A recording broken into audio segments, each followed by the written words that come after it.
তৃণমূলের বাদরামি শেষ করতে এবার ময়দানে ভারতীয় সেনা।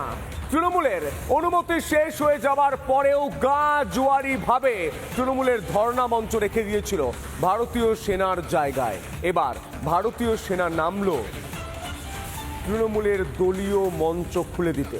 বোধহয় ইতিহাসে এই প্রথম কোন রাজনৈতিক দলের মঞ্চ খুলতে বাধ্য হলো ভারতীয় সেনা। আর তা নিয়ে মমতা বন্দ্যোপাধ্যায় শুরু করে দিলেন রাজনীতি। দেখুন,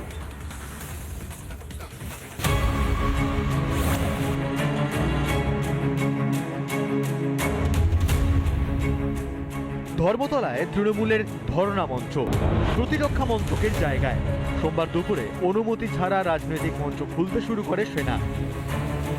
এতেই চটিলাল মমতা বন্দ্যোপাধ্যায়। কলকাতা পুলিশকে একবার জিজ্ঞেস করেছিল, আমাদের পার্টির সাথে আমার সাথে কথা বলেছিল?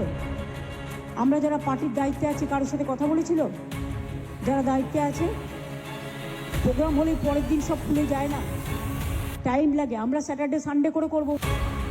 গান্ধী মূর্তির পাদদেশে ধর্ণা মঞ্চ। সেনাবাহিনীর বক্তব্য, দুদিনের জন্য কর্মসূচির অনুমতি দেওয়া হয়েছিল। এর বেশি দিন মঞ্চ রাখতে প্রতিরক্ষা মন্ত্রকের অনুমতি প্রয়োজন। তাছাড়া প্রায় এক মাস ধরে এখানে মঞ্চ বেঁধে রয়েছেন উদ্যোক্তারা। তাদের বারবার বলা হয়েছে মঞ্চ খোলার জন্য, তারপরেও কোনো লাভ হয়নি। শেষমেশ কলকাতা পুলিশকে জানিয়ে মঞ্চ খুলতে শুরু করে সেনা। সরকারে আছে মানে পুরো বাংলাটাই, বঙ্গোপসাগর থেকে গঙ্গা থেকে পুরোটাই তাদের। এটা তো হতে পারে না। আজকে সেনাদের কাছ থেকে বিনা পারমিশন নিয়ে শনি রবিবার করে সবাই পাউডার লিপস্টিক মেখে পেন্ট করে মুখে মেকআপ করে এসে বড় বড় করে ভাষণ দিচ্ছে। কিসের ভাষণ? না, ওনারা পুলিশকে জানাতে পারতো যে আমরা এটা ভেঙে দিতে চাই। ওনারা আমাকে জানাতে পারতো। আমি তো 5 মিনিটের মধ্যে অ্যাভেলেবেল। যখন ডুরান্ড হয় ওনারা তো বারবার আমার সাথে কথা বলেন। আমার ইউথ ফোর্স মিনিস্টারের সাথে ডেলি কন্ট্যাক্ট আছে। কি অসুবিধে হতো? এটা তো পুলিশ ফোর্সের কাজ, ওনাদের তো কাজ নয়। আর্মির তো মঞ্চ ভাঙা কাজ নয়। ভিন রাজ্যে নাকি বাঙালি আক্রান্ত, এই অভিযোগ তুলে ধর্নায় বসে তৃণমূল। সেই মঞ্চ নিয়েই বিতর্ক। পরিস্থিতি বেগতিক বুঝে কর্মসূচির জায়গা বদলের নির্দেশ দেন মমতা বন্দ্যোপাধ্যায়।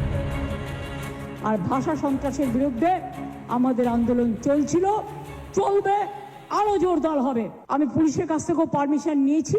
রানী রাসমণি রোডে উইথ পারমিশন প্যান্ডেল তারা করবেন এবং প্রোগ্রামটা আমরা ওখানে শিফট করব। বাংলা ভাষায় কিসের অ্যাটাক করা হয়েছে? আজকে আমরা বিভিন্ন প্রদেশে যাচ্ছি, সেখানে বাঙালিদের ওপর কোথাও অ্যাটাক হয়নি। তারা বলছে তৃণমূল সরকার যতক্ষণ না যাবে আমরা এখানে ফিরবো না।